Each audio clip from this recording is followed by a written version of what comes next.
Good evening, everyone. It is extra time. We're going to be talking about the 3-0 defeat to the Geordies. Newcastle United 3, Wolverhampton Wanderers 0. Sorry for the slight delay. We're still waiting for our third guest, but we thought we'd get started. We're also going to be looking ahead and looking back at the FA Cup victory and to a quarter-final with Coventry City. We're going to be reviewing also the fantastic efforts of Manny Kang, raising over £50,000 for Dementia UK. We're going to be doing our man of the matches, performance rating, and of course we'll be doing their moments of the day, and obviously score predictions coming up for the next game, which is against Fulham, and we're going to be looking at everything in between. I'm also going to be telling you a few little bits and asking you some for your input on something. But first of all, before we get started, I do want to say a massive, big thank you to the guys that power extra time. That is Creation Wolf. Creation Wolf, local company delivering the industry's latest and most advanced digital solutions. They can take your brand, if you've got a company, and online presence and digital capabilities to the next level. You can find them on creationwolf.com. The link is in the description below, and they also have an absolutely banging website, which you can see there. One platform digital solutions. They tell you about what they do, the analytics, the brand management, development of apps, digital marketing, lead generation, SEO and IA, social media management, and obviously they partner us, as you can see there. We're very grateful for their support. The local company, if you've got a business, certainly check them out, get in touch, because I'm telling you, they're the best in the business. Absolutely fantastic. We do have some fantastic guests coming on, but first of all, we have got to welcome back Sooty, and Sooty's wearing a brand new retro feeler top. If you're listening to it in the on the podcast, it's a lovely blue, and it's in homage, isn't it? To I think it's in homage to Rangers. You were saying. Correct, David. How are you? And everybody. Very well, How thank are you, mate? I'm good, thank you. Yourself? I'm good. Rebecca Hart has said Sooty before 9 p.m. Well, we are doing this in one go tonight. No first or second half. We didn't really have a choice today. Adrian Richard says you're looking dapper, mate. Thank you very much, Richard. There you go. And of course, you had a like us. I went to Newcastle. I had a couple of nights there. We'll talk about that in a bit. But you also had a couple of nights up in Georgia land. Tell everyone a little bit about that. I did, Dave. I went up on Friday evening. Got there about 12 o'clock on the night. I stayed in a place called Alnwick in Northumberland, a bit further north than Newcastle, and came down for the day to the game with my kids, and had a really good day, apart from the result. Apart from the result, indeed. And we're also going to be joined tonight. I'm loving this. Oh, you've got to love this guy. He's embraced this, he has. Look, Boston Brian. Boston Brian. We've already got over 125 of you, well, nearly 130 watching. Boston Brian. Now, listen, Sooty went away for the weekend. I've been away for the weekend. I'll talk about that. Mate, you left your good lady how long ago? A week on Sunday, 7 o'clock in the morning. Then I went straight to the Wolves to pick my Newcastle ticket up. Then watched the Sheffield United game. Stayed until Thursday morning in Shropshire for the Brighton game. Then I made my way to Newcastle. I had three nights in Newcastle because I just wanted to absorb it all. And then on Sunday, I went to Perth in Scotland to see my 90-year-old aunt who's in a care home up there. And I left this morning. I can't remember what time it was, but it took me about 7 hours to get down here. I'm in Shropshire again now, and I'm back home tomorrow. So it's. Are you back? You're gonna. How many days away from the ladies? That I think it's 9. It'll be 9. Yeah. She'll be like, if you come back, she'll be asking who you are. Yeah, I know. Yeah. And then you're coming back for the match at the weekend again. And back all again on Saturday. Yeah. Fantastic. Now, before we get into some nitty gritty, Boston Brian Sutty, you've been a channel member for a while, but Brian, you've recently become a member of the channel, supporting us and stuff. If anyone's out there that's watching, considering becoming a member, can you just, because you've been a member now for like 2 or 3, well, probably about a month now. Yeah. How are you finding it? Oh, it's great. It's fantastic. I met some really, really good friends. I mean, it's really good actually. I mean, and everybody sort of, bounces ideas off each other. And I mean, I know Sutty's going to help this guy in Australia if he can. This guy's coming over from Australia. It's great. And Josh, he sorted me a ticket out for Spurs. Because I couldn't get one, and he sorted one out. He had spare. So. It's a great interaction, so I encourage anyone to join, anyone. Thank you very much. And Sutty, you've been a member for quite a while, and Rebecca says it's like a second family, which is quite nice and stuff like that, which is good. Appreciate all the support that you get given. So, like, Brian's one of our most recent ones. So I thought it'd be, because there's a few people asked what it's like. It's better from coming from you than it is from me. We have got a third guest that's going to be joining us soon. But let's get stuck into the weekend's action, Sutty. Let's start with you. How are you feeling before the game? We will be talking about Manny in a little bit, and I do have a little bit of something on that if you wait for. But Sutty, how are you feeling before the game, during it, half time, and then at the end? Sum it up. Well, I was feeling pretty good until you told me the lineup, Dave, outside, and still trying to remain positive, but deep down, Dave, I just didn't know. I didn't think we were. It's the bench that worries me more than anything, Dave. Probably not the starting 11. It's when you've got, I think it was 3 under the age of 18 and 1 15-year-old making up your bench. You've not got many options, have you? Let's be honest. But what I will say is they give it a good go. They never gave up. They worked their socks off. And we've just got to keep plugging away, Dave, because we are where we are at the moment. And let's be honest, even the most pessimistic person like myself about Wolves over the last few years, we should be jumping through hoops, very happy of where we are at the moment. We're not going to go down. It's highly unlikely we're going to get 7th place just through injuries. If we were still fully fit, I would say that we would get 7th place, but not now. Just remain positive. We've got a lot to look forward to, haven't we? So, but overall, the game, it was, we started off really well, didn't we? Let's be honest. I thought, here we go. We're on here. They're up for this.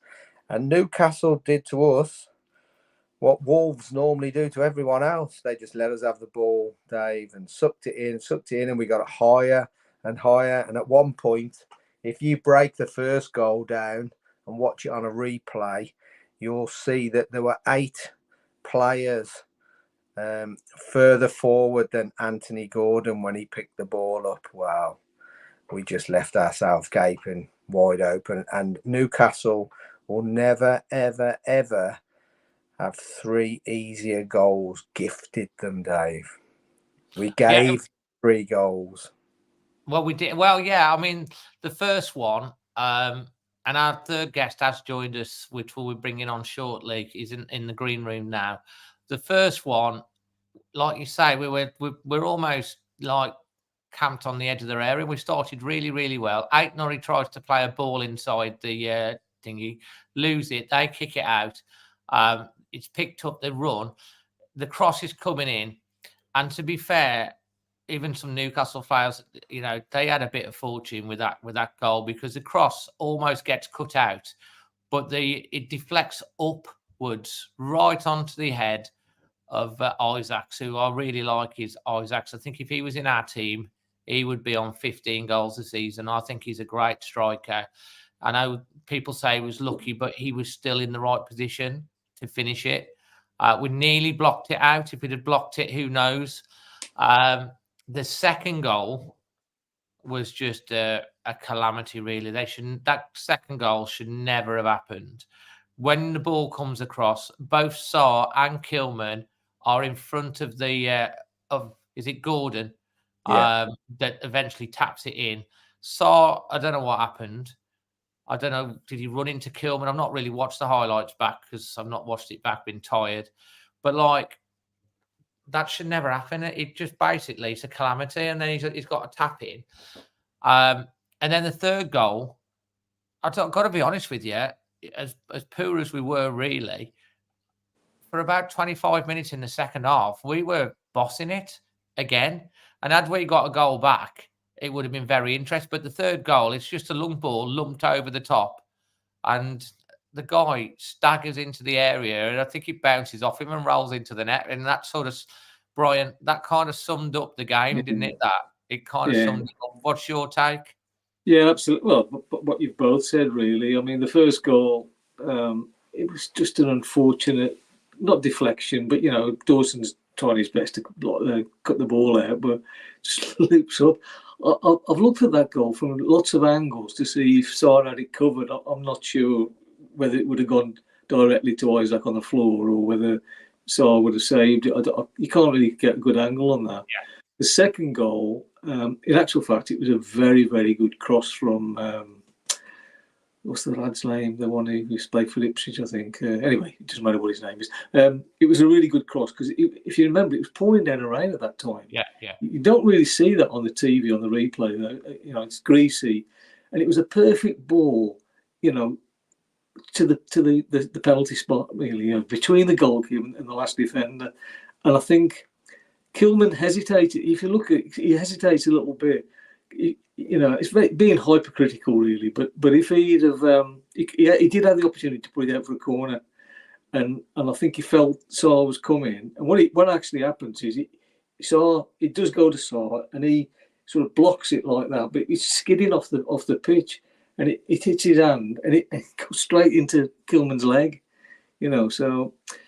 It's just one of those things, and it just up to them, didn't it? I mean, we had those chances in the second half.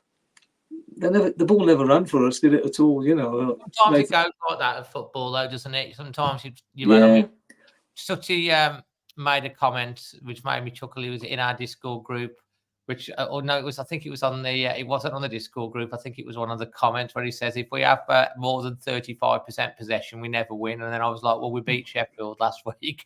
Yeah. But I kind of get the gist. We're going to bring on our third guest today, who has been training to play at the weekend because we're so short. Lewis, you've been football training tonight? Oh, he's on mute. He's on mute. You need to take yourself off mute because we can't hear a word you said. Waited all this time. Can you hear me now? We can hear you now, loud and clear, Lewis. Yeah, but no, I was saying I haven't practiced for the first team. I'm practicing for Always Wolves FC for the Content Creators Cup in the autumn. And that's right, and that will be coming. It's going to be confirmed that it will be happening again. We got to the semis last time before. Funnily enough, we're talking about a squad depleted. We had 10 in the squad. One got injured before the start of the tournament. We got to the semis, the semi-final. Yeah. Had another 2 injuries. We were playing with just the 7 of us. We had 2 of our key players went out. We went out in the semis, but I was quite happy with that. And it raised over £3,000 for the foundation. It was a good day, and that'll be coming again. Down in the thing, and hopefully you guys will support that and come and watch and cheer everyone on, and we'll with more details on that coming out. Lewis, were you there or did you watch it on the box? Yeah, I watched it home day. Yeah, watched it in the. I wasn't brave enough to go. How did you make of it? What did you make of it? I think before the game, I think after seeing Newcastle in the week in the FA Cup, seeing their result, I think Eddie Howe's under a lot more pressure than sometimes, people can expect. I think some of it's a bit unfair. They've had a couple of serious injuries, and they have struggled with players missing. Like they signed Tonali from AC Milan that was their big summer signing. Obviously, he hasn't been able to play this season.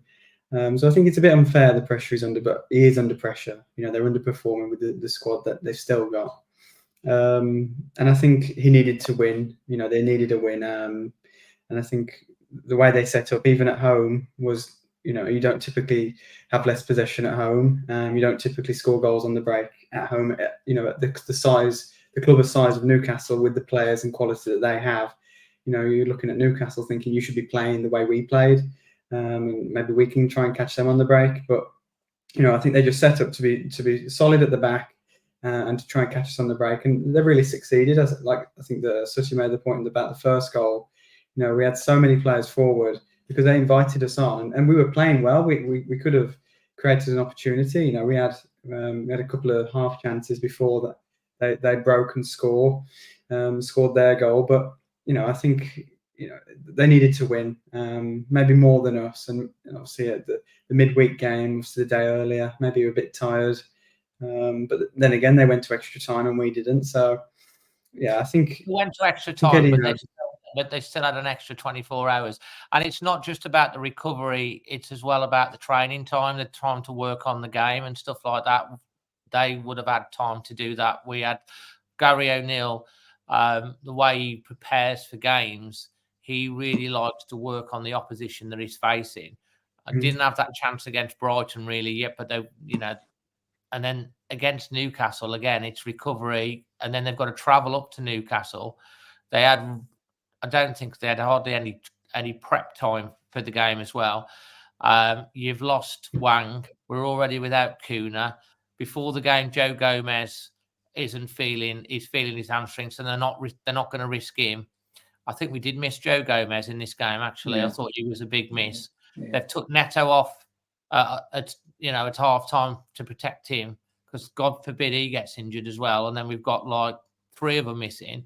We've got like a 15-year-old on the bench who was only going for the crack, and then he's on the bench as well. Noah Lemina's on the bench as well. The bench was threadbare, really. Saying all of that, I think Sutty made the point. I think you've made the point. We started reasonably well. I thought we were playing with confidence, passing the ball. The goal killed us when it came. A bit unlucky, but, the deflection and the second goal. Had we gone in at 1-0 down at half-time for 2-0, coming back 2-0, it's away from home. And like you say, they were desperate for the wins. And I think most Wolves fans before the game, and I think Sutty, Brian, Lewis, when you see the team sheet, when you take into account they were literally out on their feet against Brighton, you're kind of thinking, is this going to be a game too far?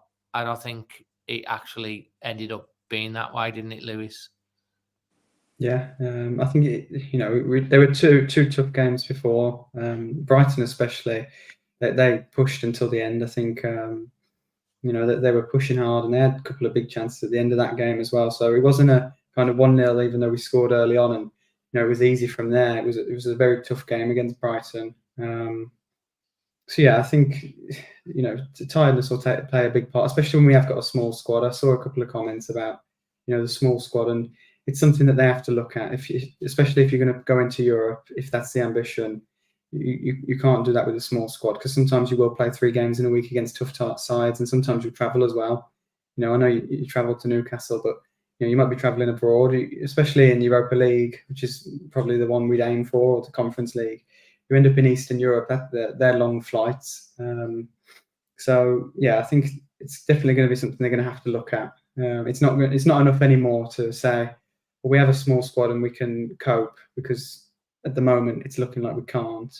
And that's at the moment, without tougher games and the expectation to play at a higher level. I think the difference when we were last in Europe was, as Sutty said, you looked at our bench when we were in Europe, and it was really strong, wasn't it? You had the likes of Adama coming off the bench, and I wasn't pretend, but Jota was still with us then. Yeah, you know, we had a really strong bench. I know we only had a really... We were very, as well under the Nuno was their first 2 years as well. We hardly had any injuries. And it was a small squad. It was probably as small a squad as it is now. Yeah. But we had hardly any injuries at all for 2 years. Yeah. We were blessed. And to be honest, Gary O'Neill has said himself that, like, we've not done too bad with injuries. We've had the odd one out. We've not had a mass load of injuries. But eventually, these things, you know, if you're having to keep playing with a small squad, you're having to keep you can't mix it up a bit. Don't forget, as also on top of that, we've had the Asia Cup and the African Cup of Nations. So the squad's been put under extra pressure there. It ultimately catches up with you. And I'm just glad that they've got a free week now to try and catch everyone up. Dave, yeah. Dave, just to put this into perspective, when people are saying, well, these are professional footballers, they should be able to play 3 games in a week. So each player on average runs between 10 and 11 kilometers per game. Right. So if you were a Great Britain 10K runner, you would have to have at least a week between a 10K race and your next race, championship race. I just want to put something in context here for everyone that's listening and watching. Sooty can speak very, very, you know, authoritatively on this, because you were an elite athlete at amateur level. So you did a lot of training. So you kind of know what the work that goes in and the recovery time that goes in for that sort of thing. You were like top 10 in England, in Great Britain for a triathlon. In my age group, yeah. But you can't just go racing day after day, day after day. You can train day after day, but obviously, if you've raced and then the following day you'd have a real light training session, just like footballers will. They'll probably have a recovery day the day after a game. But to play 3 games, 3 top flight games in 6 days, and I know other teams have done it as well, but it's really, really tiring. So come game 3, you are really going to fatigue. You are. That's just, it's the human body. It just can't cope with it. The levels they're playing. Level like the Premier League, even if you're 5 or 10% off it, that's a massive thing, isn't it? Like you said, if you have 3 players off it in a game, you're going to struggle to win. But like when your levels drop 5 or 10%, that's the difference. Well, if you're playing that many games, like we said, you're going to struggle. I know we get it over the Christmas period. That's the same, but we're not Man City. We don't have an abundance of talent on a bench. So we are going to flog a dead horse, as it were. We're going to keep playing our best players. And unfortunately, they will pick up injuries. And these will be stress injuries, i.e. hamstrings and things like that. Just overuse. It's overuse, going at full pelt all the time. And all of a sudden, they go twang, Dave. You can't go out running your car constantly up and down the M5 at 140 mile an hour without giving it a little break, because it will eventually go bang. And that's just what's happened. We haven't got the backup. To have the backup sat on the bench costs a lot of money. And I know what people will say. We've got loads of money. We can't spend it. Yeah. Well, I was in the after I left you on Saturday, Dave, I went to the pub to watch the Luton Villa game, and I was with a load of Newcastle fans. I mean, first of all, they said they thought that result flattered them. 3-0. They said it was never a 3-0. It was like 1 goal in it, basically. But very good. And but they were saying about that as well. That very same thing. We've got all the money in the world and we can't spend it. It's just unbelievable, isn't it? They've got issues in the fact that they've got to balance the books in the summer themselves, even though they've got like more money than all the rest of the Premier League teams put together, because it's all based on income. They've got, and they've spent a fair bit of money. They're going to have to sell players, and I think Eddie Howe's already alluded to the fact that they're going to have to sell to buy in the summer. And it is crazy to think, because they've got all this money, but that's where you're at. You have to trade your players, don't you? But also look at Brighton as well. I mean, it seems to be unravelling a little bit at Brighton, doesn't it? They lost. That game took it out of them last week as well. I know they made a lot of changes for the Fulham game once, but they got hammered at Fulham, didn't they? 3-0. Interesting, Brian, on that, because I've done an interview today with a Fulham fan ready for the fixture, which will be going out live on the channel on Wednesday evening. So make sure you do subscribe for that, and because it's a really great conversation with a top Fulham fan and Fulham podcast. And he basically said Fulham had Brighton had 70% of the play. They just hit him on the break 3 times, and they just they did that. And like, it's not always about the possession, is it? It's about Wolves have been really adapt this year at soaking up pressure, and then because we've had such pacey forwards the people that can run with the ball like Kuna and Neto and Wang, Sarabia and all of those. If you've got those that can really drive you upfield, within like 5 seconds, you could be causing problems.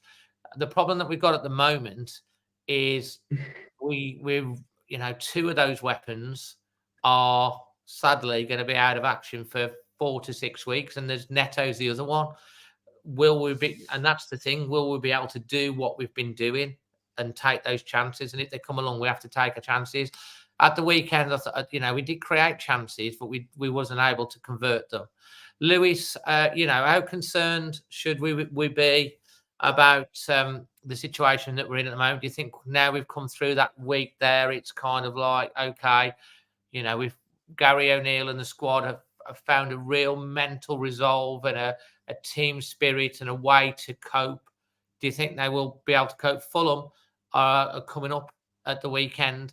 They're a team that are full of confidence at the moment. 3 points behind us. I was talking to the Fulham guy. They said they've got basically no injuries other than Jimenez. They're going to be feeling confident coming to Wolves. How you feeling about where we are at the moment, the squad? And what we're going to do in a minute, we're going to give our ratings and everything for the game, and then we're going to turn our focus to the FA Cup, which is something that is something to be really excited about.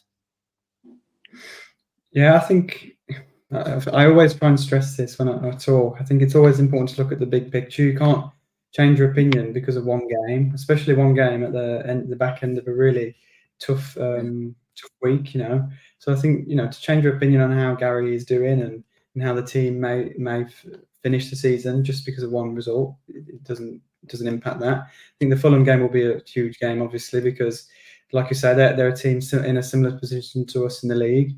They are finding their form well. I think the striker they loaned from Tottenham is doing very well. The Muniz really suiting their play at the moment. Like you said, they're injury free. They're not in the FA Cup, so for them, if we're looking at up to 7th place, and so should they. And probably without the FA Cup and without the injuries, they're probably looking and thinking, well, if they can, then so can we. So it's definitely a tough game. But in terms of, do I think that Gary's still, the right person? Obviously, I think I don't think we were asking whether you think Gary's the right person or not, or anything like that. I don't think there was any. What state of play do you think the squad is now moving forward for the rest of the season? Gary O'Neill is being, a contender for me, alongside potentially Rob Edwards keeps Luton up. That would be an incredible job from him. I think, potentially like a manager of the season contender. Yeah, definitely. I think it has to be. So many people were saying we would get relegated and things like that. So yeah, definitely Gary's doing fantastic. I think the team, it definitely can struggle, pick up a couple more injuries. You mentioned that we miss João Gomes on the weekend. He got injured. It's a big miss. But I think you have to look forward, and the next opportunity to spend is the summer, and hopefully we can spend. Because if we can't, then I think there's going to be a lot of questions, especially from the fans, from Gary, from the whole club. So yeah, I think you have to look at what the situation you've been in and how can that change. So at the moment, it's clear we are quite thin on the ground and we need more players. I think that's quite certain. But it's a difficult one, because if you lose players like Neto or your top players, then do you go and directly replace them with that fear of sign a similar quality player with a similar price tag, or do you say, okay, we're going to buy 2 slightly worse players so we can have that depth in the squad? It's a difficult decision, because I think, you know, we can't afford to lose Neto and not directly replace him, but we need to keep hold of Neto and also have someone of a similar quality to step in times like this week, because, you know, they're going to come a lot, you know, especially if you have the ambition to play in Europe in the next couple of seasons. They're going to come. So I think hopefully the squad can stay fit the rest of the season. I think the injury record has improved since I think his name is Matt Haywood, the club doctor. Since he returned, I think the injury record improved a lot, which is good. I'm glad he's returned, because, like you said, under Nuno, we never really had injuries, especially in the first 2-3 seasons. And it seems as he's come back, that kind of record has returned. So I'm very happy with that. But yeah, just as long as we can avoid injuries, then we should be. Maybe we won't finish 7th. Maybe it'll be a step too far, because there's some good teams up there. You know, we're a good team too, but, you know, there's a couple of teams who maybe don't have the injuries and just might have that bit more at the end. But, you know, I think if we can finish at the top of that best of the rest pile.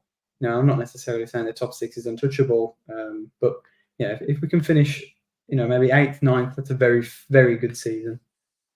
Well, any improvement really from where we are at 3 days before the season, with Gary O'Neill coming in and finishing above 13th, is an improvement and progress from last season. And obviously we've got the cup as well. I can see that we've got Manny in the chat. Hi, mate. We have got a few words from Manny, which I will play during this show. So make sure you stay tuned for that. We also did a watch along at the weekend with Chelsea, and there's something I want to ask you about that as well. And of course, we've got some a little bit more to tell you about a cool app for you to download. Sutty, I'm going to go with you first, mate, with your Leemore Windows Man of the Match, your Fox at Shipley performance rating, and your moment or you know, of the day, highlight of the day. Man of the match for me, second week running, will be Nelson Semedo. Yeah, explain. I don't think Nelson did much wrong, to be honest. Always tried to attack the space. He had a 25-minute period in the second half where I don't think he was in his own half, to be honest. So I think Nelson did well. He's become our steady Eddie, hasn't he? Mr. Consistent. Average 7 out of 10 across the board every game, really. Not had many bad games this season, has he? Let's be honest. Been outstanding. I'm going to give it a 5, Dave. A 5, yeah. That's not me being, you know, I'm not having a go at him here, but for me, as a good side, a side that will do well has to have depth. And although we're a good 11, I don't think we've got any sort of depth really where we can. Well, we certainly didn't have on Saturday, where we can change the outcome of a game. You look at Newcastle; they brought Almiron on, and Harvey Barnes and Livramento, and you've probably got best part of 75 million quid, 80 million quid, and 3 substitutions. They're just a different level to what we are. And it's like Lewis has said, the summer will be key here, really, because I'm not so sure people will be quite so understanding. So many summers on the trot where I do think we'll sell one big one. You know, whether it's Neto or a Ryan Aït-Nouri or somebody like this. I do think we'll sell one to generate funds. That's the way it's done now. But if they don't get some depth and give this man the money they want, I do think you will hear a little bit of disgruntlement of people saying, come on, we've got to find a way now. We sold 160 million. We need a number 9, an out-and-out proper number 9. The money, I mean, I think you'll probably find that Wolves will spend between 5 and 20 million on players, but they might push the boat out a little bit more for a number 9. But you're not going to be seeing them spending 40, 50 million. Dave, nobody is going to begrudge them if they get 80 million for Neto, and there's fringe players like a Hodge, Kundal, all these kind of players. They could probably generate another £20 million with other players on the fringe, you know. So nobody's going to begrudge them if they bring in 100 million and spend 70, but give us a bit of depth. We have always said that our £40 million players rarely come off. Okay, Cunha's a good player, and so was Jimenez. Very good players. But that's the level you've got to go to get a decent goal scorer. But you don't have to do that multiple times and drop yourself in the... Some of our best guys have been like the 5 million to 10 million, and that, you know, that turned out to be, you know, fantastic. What's your highlight of the day then? Highlight of the day is going to the game with my children, which is always special. I only see them in summer holidays and things like that because they actually live in the northeast of England, Dave. So I had a good day there. My daughter is actually a Newcastle United supporter and stood with me. She was told, do not react to any goal. She's 16, isn't she? She's 19. She is. 19. And your son do not react. But every goal that went in, I just got a nice little wry smile when I looked at her. So she was quite happy. And but my son wasn't. He weren't too happy. But it was a great day out, Dave. Seen all you lot. Seen Jack on the concourse. Had a chat with Jack. The result really was, for me, irrelevant. It was about spending time with the family. Fantastic. Brian, your man of the match performance rating and highlights of the day, the weekend? Yeah, I think I'll give it a 6. Obviously, I don't think you get, losing 3-0, you can't get much higher than that. But now the dust has settled, I don't think it was as bad as what we actually thought it was. Considering the team we put out, I think it was just unfortunate goals. Really, the ball ran for them a little bit, didn't run for us. But it wasn't. Brighton last year 6-0, and Arsenal 5-0. A lot worse than that. A lot worse. I didn't know where. I should tell you, by the way, 5-0 to Arsenal at half time against Sheffield United. The under 21s drew 2-2. They scored in the 92nd minute, I think it was. Yeah. Anyway, I'm a massive Semedo fan. I really think he's this season he's been fantastic. But I'm going to give my man of the match to Tommy Doyle. I thought he didn't put a foot wrong, really. If you look, I can't think him playing a bad pass. He was really good actually, but just unfortunate. I think we do miss Gomez. I think he's probably at the moment, with Kuna being out, he probably is our best player. At the moment. Even Neto, I'd say he's more important. Because he just puts in so much work box to box. And we really missed him. Yeah, but and my moment of the day was seeing Manny come to the Bobby Robson statue. I think it was fantastic. Yeah, absolutely, well said. Those of you that watched the match reaction, I know you were watching us do the match reaction. I actually gave Manny man of the match for that as well, and I actually put it out on social as well with his picture and stuff because come on, absolutely fantastic. And we will have a message from Manny shortly. Lewis, and don't forget, if you want to join in the chat, subscribe and you can join in the conversation. We will put some stuff up for you, some of the chat up there. Lewis, to you, same question. Yeah, I think I agree with what Brian and Sutty said in terms of man of the match. The two players they selected, I think, generally show that the team didn't do much wrong on Saturday. We had large periods of play, but we were a much better side than them, and I think you could see that we were the side with confidence. It's just they had that kind of the killer edge on the break that caught us. So I think you look at the players. If you break each individual player down, you struggle to find mistakes apart from maybe Kilman and Sarr with the goal on the second one. But generally, I think the play was really good. But I'm going to go with Nelson Semedo because I think sometimes, as Sutty mentioned and Brian as well, he doesn't get the credit he deserves because I think too many people judge him with the view of when he first arrived with such a big fee, and in that pandemic season with Nuno and Bruno struggling.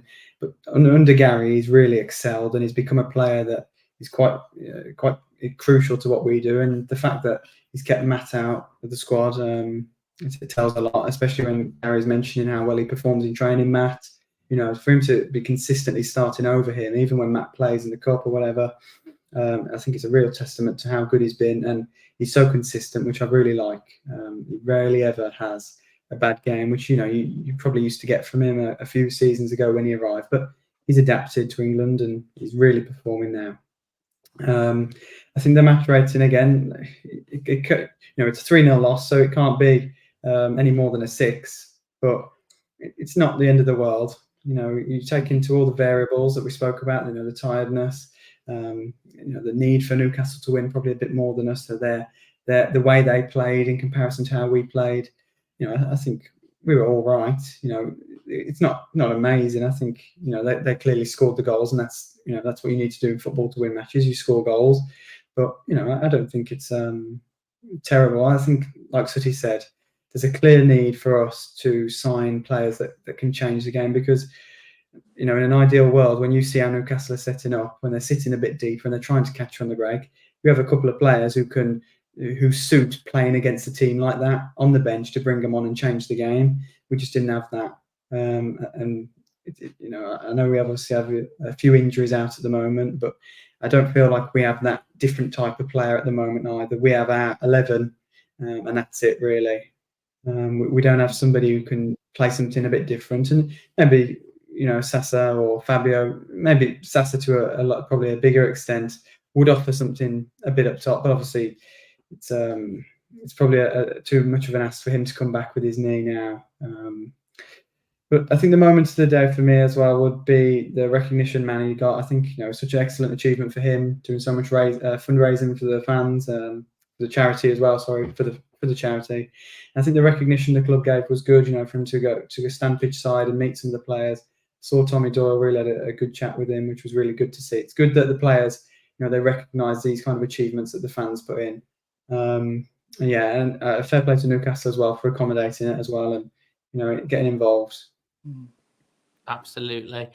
Whilst you're on that, I will now play a little message from Manny to all of you guys. I did obviously ask him if he could come on tonight. I didn't expect he would, because let's face it, he has walked 195 miles. So he is a bit tired, but this is a message that he sent to you guys to have a listen to. It's Manny here. 48 hours after the end of the walk to Newcastle.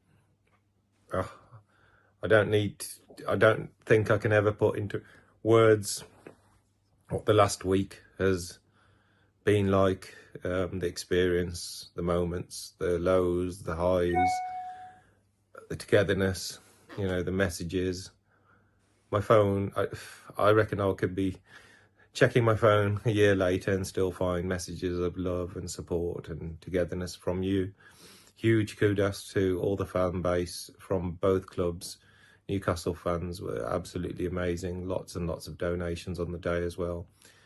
It was hard, but it was also hugely enjoyable, believe it or not, and raised a huge amount for unbelievably deserving cause. They do so much good, Dementia UK, and we're up to £53,000 raised as of this video, just from the walk alone, which is just mind-blowing, and it just shows you what we can achieve when we come together to do good. So thank you for all your support on this channel especially as well, and all the others, media outlets and everybody else that has shared the story and encouraged people. You've all played a part. You've all been part of the team, the backroom staff, the people that have been pushing me and Jeevan on. Utterly proud of Jeevan as well. He did 33 miles with me in the first day and finished the walk over the Tyne Bridge as well. He's okay. I'm okay. Yeah, a few aches and a few pains, and probably need a few hours of sleep and a lot of food, but we'll get back. And we'll go again, London Marathon on April the 21st, and hopefully a Samosa Saturday coming soon as well. So thank you, and God bless you, and see you soon. Some fantastic words there from Manny. And guys, the link to his Just Giving page is in the description, whether you're watching it live, whether you're watching it on catch up or you're listening to the podcast. If you want to still donate and support, every penny helps towards what is helping treat and enable nurses and support for families that are going through loved ones with dementia. So yeah, incredible effort. I don't know. I'm hoping he's not going to try and top that again next year, because I don't know where he can walk to. It's like, unless we get Europe, and then he might go and walk somewhere like that. But absolutely brilliant. Well, let's move on now to the FA Cup, because it was Wednesday night, the FA Cup. Wolves faced Brighton 2 days after facing Sheffield United. Brighton with an extra day's recovery again. Brighton and Hove Albion, our bogey team, great side. The way that they have got some injuries, but they keep the ball so well. Lamine has proved that he can score even when he's on his backside, puts us in front. And then literally it was like a rear guard action for 93 minutes. And what has impressed me for that game is the desire of the team and the noise of the fans when they could see that the team was starting to tire. The way they rose, and it wasn't just the South Bank, it was all four sides of the stand, and there was 23,000, so it wasn't even full. The noise was unbelievable, Sutty.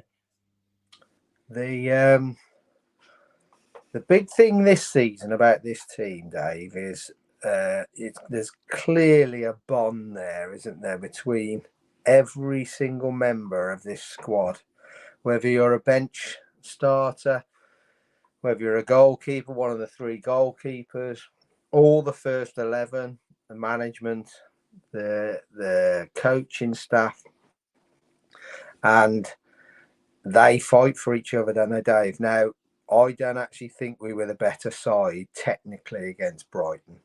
Brighton seem to be able to have a bit of a conveyor belt at the moment of being able to bring players in that, well, to be honest, I've never heard of half of them that played. Couldn't get the ball off them, could we? No, and they just slot straight into the system that they play. And I think they're probably in the top four sides in this country of possession football. And they can unlock you like you wouldn't believe. But we showed some bottle. The crowd were loud, weren't they? And everything is just set in place for the 16th of March now. We just hope that we can keep enough fit players going, and we can just about get through the Coventry game, because I firmly believe when we've got a full fit starting 11 and an half decent bench, I don't think many will want to play us in a semi-final. If we could draw the winner of, if we get through, that is, of Chelsea and Leicester, I firmly believe we're going to a final, Dave. You believe it? Yeah. It's funny. I've never ever watched the Nuno semi-final back to this day. I just can't bring myself to do it. Likewise with the Euros, when we lost in the final of the Euros, I was there. I've never ever watched it back. Can't bring myself to do it. And I've got a funny feeling that Wolves are going to get to a final of the FA Cup this year, and England are going to get to the final of the Euros. I'm loving that. Brian, what's your thoughts on it? Well, the two games, Sheffield United and Brighton, reminded me very, very much of the games that we won towards the end of last season to keep us up. Different circumstances. I mean, we were desperate last year. We just didn't want to go down. But they were very, very similar, apart from the Liverpool game under Lopetegui, which we were brilliant. every game was tight, wasn't it? We could have lost a lot of those games that we won. We could have lost.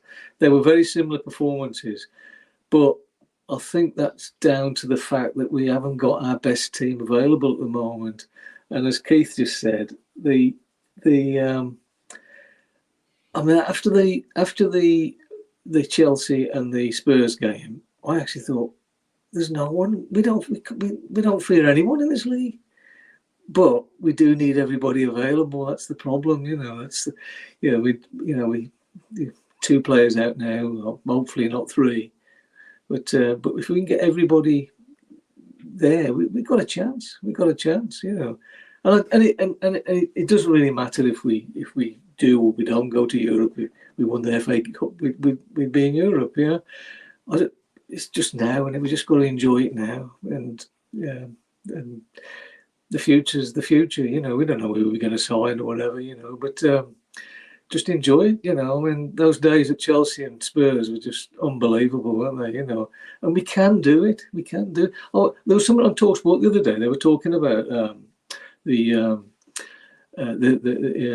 semi-finals, you know, and all that, you know, who would play who and whatever. And they were saying that they're saying about Chelsea, you know, if they get through their round, they'd be hoping and praying to play Wolves in the semi-finals, so then get to Wembley. I thought, where did you get that? I was listening to that. I actually rang because I was like, "What are you on about?" It's like we've beaten 3 times in a row. They want to play us. I'm like, "Come on." Yeah, exactly. That was my thoughts. And I was driving at the time. I thought, what the hell's this going on about? You know, but I think it was Simon Jordan, wasn't it? You know, yeah. Well, whatever. We just need to get everybody fit. Really, that's the thing. We haven't got that. Just that strength in depth. But on that strength in depth, what I'd just like to say is I did make a comment after the game that I didn't really think Nathan Fraser was quite ready yet. And he may not be, but I think if we do have further injuries for Saturday, I think it's time just to let him loose. I thought he did okay, Fraser. Yeah. I think he's a young lad. He had the best shot of everything. It was very similar to the Brentford game. The keeper made a very good save. He is an actual number 9. Actually, you know, he is built. He's strong. Probably hasn't quite got the pace. You could see at the start of the second half, Wolves were getting wide and banging crosses in, which we weren't doing in the first half to try and get him on the end of. But, you know, he'll give everything. It was a big thing for him playing, you know, at St James's Park. He didn't let anyone down, put himself about, held the ball up. He's a young lad. He knows where the goal is. And I don't care how old you are or whatever it is or what, you know, Bully used to play in the 4th division and the 3rd division. He went and scored for England, you know. Because if you're a goal scorer, you know where the goal is and you can hit the ball. Robbie Keane was 17 when we threw him in, you know, and they were umming and ahhing in those days. You know, we had Don Goodman and Bully and David Kelly, I think, was there at the time. You know, they threw him in, and he was a massive success. If you can use the players that you've got and get the ball into, and he can get into the position, you can get the ball to him. Then he's still a striker. He still have got to put it past the keeper. He can do the job, but that's the key. You know, is he going to be quick enough mentally and in the thing to be able to read what we're trying to do? And I'm sure, you know, they'll work on that. Bellegarde's obviously been, you know, played, and we've talked about he's out of position. Lewis, you know, the game against Brighton, your take, we're walking up to the game, the draw's made. I'm like, oh my God, we've got Coventry at home. If we win, we cannot mess this up. What an opportunity to get to Wembley if we can beat Brighton. And it reminded me of the quarterfinal against United in terms of like the noise levels. And, you know, we talk about the league and we talk about the start of this season, and everyone, you know, I was talking to the Fulham guy and he said that, you know, we'll add Wolves to go down. We're safe. We might squeeze into the top 7. It's probably going to be a bit too far, but we're gonna have a lot better season league wise than most people have. But like the FA Cup, if you're going to tell me I will finish 12th or 10th and go to an FA Cup final, I'm sorry, but I'm taking an FA Cup final. You know, Yeah, it's got to be. yeah, You know, that's for our fan base. That would be everything, and I think the players know that, and they really want it. And the things I'm going to obviously let you speak in a second, but like you look at the first game against Brentford, down to 10 men after 9 minutes, 1-0 down at half time. We somehow managed to draw the game, losing twice to Brentford in the away game. Very similar to the run we had when we were 2-0 down against Shrewsbury when we went to the semi-final last time, and then we were behind against them in the replay. Came back, won it. We draw our local arch rivals in the next round. We haven't beaten there for ages. Put them to bed, 2-0. Didn't play that well, got the job done. Next round, we're playing a bogey team who we never beat, and they found a way to win. And now we've got a quarter-final of which we played Coventry in 1973 in the quarters to a championship club who are hoping to get into thingy at home. It's not a given, but you are not going to get a better opportunity to get to a Wembley semi-final and a chance to redeem what happened 5 years ago than this game, are we, mate? No, I think before the draw took place, if you could pick one team out, because they're all tough teams, they've all made it to that stage of the competition. But if you could pick one team out, you'd pick Coventry at home as well. So yeah, it's a fantastic opportunity. I think, like you said, Brighton they played better than us. They were better than us on the night, Brighton, but ultimately the same way Newcastle, we were better than Newcastle on Saturday for large parts of the game. We scored a goal against Brighton, so we won the game. It's about who scores the most goals.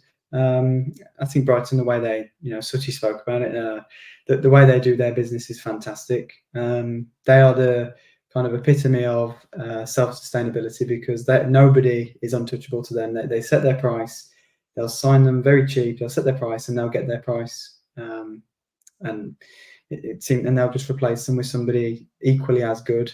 They are a fantastic model to follow at the moment. So I think the way they play and everything, especially on earlier in the week on Wednesday, I think it suited us with holding on to the goal from early on. I'd like to talk a bit about Fraser as well. I think, what I like about Fraser is he's very brave. I think I liken him a little bit to Benny Ashley-Seal, striker who came through the academy a few years ago. I think Benny was always just that, he was in a similar position. He was kind of on the fringe of the first team, pushing us slightly in the cup games, but I think he was never brave enough. What I like about Fraser is like not an arrogance at all, but he has a confidence to go up against the centre half and say, well, I'm here now and I'm going to play. I don't care, if you're an established Premier League centre-back, I'm here equally as your opponent. And I like that. He gets physical. And it's something different to our striker at the moment. I spoke about how it would be nice to have something different on the bench. He is that. He's not quite there yet to be consistently playing. But at the moment, you look at, well, what else do we have? And he's probably the best option. So like Brian said, I think Bellegarde showed moments of quality, especially the Brighton game, the goal. That turn across, fantastic. That's what he can do. I think if you give him space in the midfield to run, that's what he can do, and that's what he's good at. But it does get to a point where you think, well, maybe against some teams, we do need an out-and-out number 9 on the pitch, and who's the best one that we've got available at the club? And you have to say it's Fraser. So yeah, I'd give him a start if it got to it. I think it would be, if he scores, he's confident, he goes into the next game, he starts again. And, you go on a bit of a run then, you might not score again, but, you take that confidence with you and moving forward into the next season where he may play a bigger role. It's good for him. So yeah, I like Fraser. I think he gets about, and I like that in a striker. I don't like, sometimes people have really criticised Fabio for him being over nice. He wants to shake everybody's hand and he wants to help the defenders up. I like Fraser's confidence that he has at such a young age as well. And then in regard to, the possibility of getting to the semi-final and getting to a final possibly, I think, if the squad stays as it is at the moment, say for example Cunha stays out with an injury for the rest of the season, and a couple, our squad is what it is at the moment. I think a decision will have to be made if we do win the Coventry match, to maybe just not go into matches in the league with the idea of losing, but more with the idea of winning the FA Cup games. I liken it to the situation that Watford found themselves in when we played them in the semi-final. They were kind of neck and neck for 7th with us before that semi-final, and then when they got to the final, they really dropped off in the league because they were hoping for a good game against Man City and hoping to win. Obviously, it was not. It didn't happen for them on the day. And I'm not saying we should go into league games thinking we shouldn't give it all and we shouldn't try and win, but it's just thinking about how can you conserve what you've got. If you expend all your players in the league, and then you go to the semi-final against, like Suchi said, maybe a Chelsea or a Leicester, but you spent all your players in the league, it's difficult to have a top performance, which you would need, because I think, Chelsea, they've not got much to fight for this season now. Not a given that they're going to get past Leicester either, Chelsea. Well, yeah, you have to look at that as well. So, and that's providing we get Leicester or Chelsea. You could end up with Man City in the semi-final if we get there. I don't know. We're not going to get Man City. But I think we could beat them, Dave. I know, obviously, the last time we beat them, a lot of people made a big case for Rodri being absent, and I can take that point. He's a fantastic player. He's probably, for me, one of the best there, and they've got a fantastic squad. But we can still beat them. We've got a good record against Man City on the whole. We've got a better record than most. Even against Liverpool earlier in the season, in September, we played well that day. The scoreline may say otherwise, but we played really well. So yeah. I think anyone, nobody will want to play us in the semi-final if we get there, but we have to beat Coventry. You can't get to the Coventry match thinking, oh, well, they're lesser opponents, because, sometimes we slip up against these kind of teams, and it would be a big shame because it's a big opportunity to get to this, to get to the semi-final and hopefully beyond. Make no mistake, Coventry fans are going to come in. They're going to be up the motorway. They'll fill out their allocation. It's a massive opportunity for them coming to Molineux. They'll be in full voice. They've got nothing to lose, really. They're the Championship team coming to a Premier League team, a bit of a Midlands derby. Coventry aren't a given. There's no way that Gary O'Neill or the team are going to go into that game thinking it's a given, that they're going to surely going to go as strong as possible. Obviously, we're going to be missing Cunha and Wang, but we should still have enough. But if we get through that game, there's a possibility Cunha might be around for the semi. And if we get to the final, they should all be back. Fingers crossed. But we've got to get through. It is not a given against Coventry. Not one fan, not one player, not anyone can turn up to that game thinking it's a given. You've got to go out on the pitch. You've got to match their energy and their fight. You've got to win the battles, and then the quality should take care of the rest. A little bit like we did at Albion. At the end of the day, Albion came out at us having a go. They probably had the better of the first 20 minutes, but it was the quality. And that's the thing. Will we have the quality on the bench to make the difference? Because Coventry have got a striker that scores plenty of goals, so they can score. But I feel positive they're not going to let this opportunity pass, but it ain't going to be as easy as people think it will be, because Coventry ain't a bad side. They didn't look too good on Friday night against the Albion. I watched the whole game. They watched bits of the Maidstone game when they were 3-0 up. I switched off. I thought, well, you can't compare. But they got, again, Maidstone, Coventry. They got the job done against lower league opposition. Yeah. So we'll see. It's one to look forward to. We'll talk more about it on the channel. We did a watch along at the weekend. We brought the watch along back, and I was pleased to say that we had Chelsea, that Captivating Chelsea took it. This was her getting all set up just before she did the watch along. We've seen her come on to extra time. She did an absolutely amazing job. What I want to know, guys, is how did you enjoy it? Do you want to see Chelsea back doing the watch alongs? We're already getting some comments here. Oh my God, already. Chelsea was amazing. She's a superstar. Absolutely fab. Chelsea was fab. I mean, I know Chelsea will probably want to know if you want to back to come and do another watch along. Here's Carl saying Chelsea was fab, finger back. So let me know if you want Chelsea to come back and do some more watch alongs as well. That'd be great. And just before we go on to the penalty shootout, I do want to tell you guys and there's a link in the description. I'm going to put a QR code up in a minute. We've got a partnered by a new app called SofaScore, and this is what you can get. A lot of Chelsea used it during her watch along. Live scores, goal notification for the shown on TV. You can follow your favourite competition. That's even F1 and NFL and all sorts. You get ratings, including heat maps on there. As I say, it's absolutely free to download. You don't even have to register. You've got a shot map on there as well. On top, attack momentums that you can see where it was. All of this is within the app, and it's completely free. And you've always got the average where the players' positions are. Follow different tournaments that you can do as well. It's absolutely a cracking app. And also, as I say, you can get some historical data on games and stuff going back there. It's all packed in there. And all you need to do, I want you guys to do, you can either scan this QR code on here, download it. As I say, it's free. You don't have to register. There's no money or anything. It's completely free.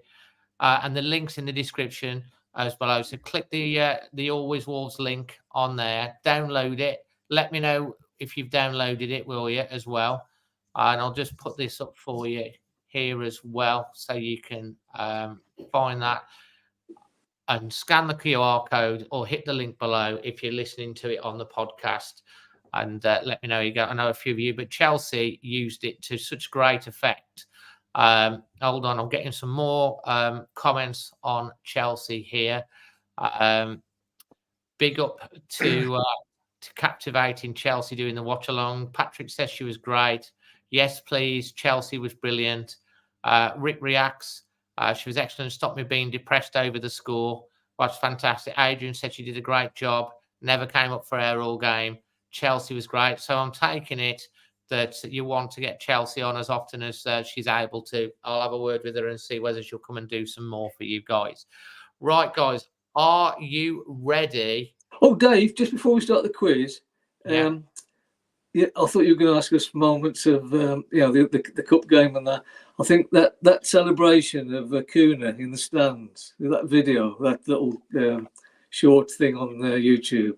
Have you seen it? Oh, when he was in the He's in the Billy Wright, and just behind the bench. It's fantastic, isn't it? Like that sort of epitomises the team spirit that they've got, isn't it? It's just fantastic, actually. I thought actually that was lovely, and I think that says a lot about what Suchi was saying about the spirit of the games. Now I'm going to do the quiz. So Suchi, I'm going to give you the distinction of deciding whether you want to go to first, second, or third in the quiz. First, Boston Brian, second or third? I'll go second. Lewis, you happy with third? Okay. Yeah. So Suchi steps up. Penalty shootout for a place in the FA Cup semi-final. Who, Suchi, is Wolves' longest-serving manager? Is it Stan Cullis, Graham Turner, Bill McGarry, or Jack Addenbrook?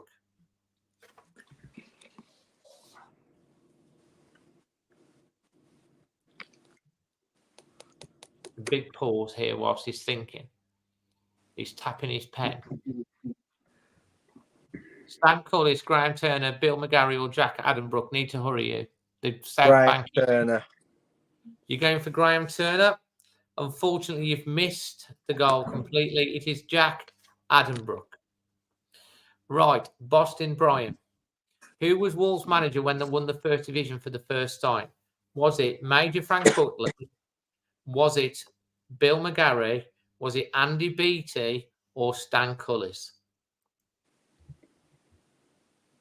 Who Who did you say first? You said Stan Cullis twice. Major Frank Butley, Frank Buckley. George Gary, Andy Beattie, Stan Cullis. He steps up.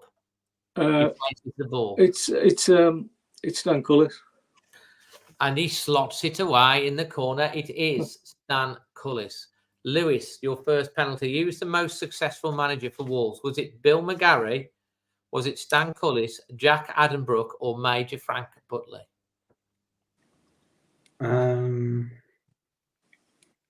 I go with Frank Buckley, Dave. Frank Buckley. Unfortunately, the keeper saved it. It is Stan Cullis. So after the first round of penalties, Boston Brian is the only one to slot home his penalty. We go back to Super Sutty. Sutty, who was Wolves manager when they won the League Cup in 1980? Was it John Barnwell? Tommy Barnwell. Docherty?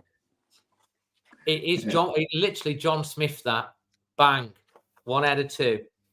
Brian, which Wolves manager signed Steve Bull? Was it Tommy Docherty, Graham Turner, Ian Greaves, or Graham Taylor?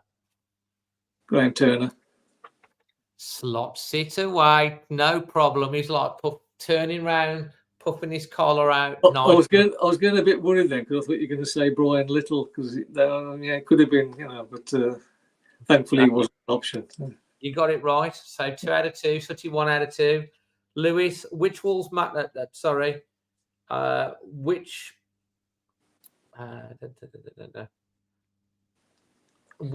who was the Wolves manager when they won back-to-back promotions from the lower leagues in the 1980s? Was it Tommy Docherty, Graham Turner, Ian Greaves, or Graham Taylor? I go Graham Taylor. You going Graham Taylor? Yeah. Final answer? Yeah. It's Graham Turner, unfortunately. I thought you were going, when you went Graham Turner, I thought you were going to get that then. So, unfortunately, you cannot win this week's quiz. Sutty, you have to score this penalty. Otherwise, you're knocked out in the semi-final to get to the quarterfinals. So, which manager took Wolves into the Premier League for the first time? Was it Dave Jones, Mick McCarthy, Graham Taylor, or Kenny Jackett? Dave Jones. Oh, puts it away. So, Brian, the pressure is on you now to score to win the quiz. Which manager, who is Wolves' worst manager based on win percentage? Is it Dean Saunders, Tommy Docherty, Terry Connor, or Sammy Chapman? He never won a game, so it's Terry Connor. Correct answer. You win the quiz. You're this week's champion. But, Lewis, you've got a chance to get the bronze here. Which Wolves manager was sacked after a humiliating 5-1 home defeat to local rivals West Birmingham Baggy Birds in 2012? Glenn Hoddle, Stal Sarberton, Dean Saunders, or Mick McCarthy? Lewis? He's frozen. He's literally he looks as if he's deep in thought, but he's actually frozen. He's done. Lewis? Yeah, guys, Carla said, whilst waiting for Lewis, Carla said, look, smash the likes. Let's get it up to 100 likes. Adrian frozen, let it go, let it go. Well, there we go. There we go. Unfortunately, we seem to have lost Lewis there. He's deep in thought, but I think he probably would have definitely got that one. Oh, hold on, he's back. He's back. You got frozen. You looked it. You were like this, right? Well, deep in thought. Did you hear the question? No, Dave. I was timed out when after the 5-1 defeat to West Bromwich Albion. Mick McCarthy. There you go. Told you we'd get that. So, guys, absolutely brilliant. Brian's this week's champion.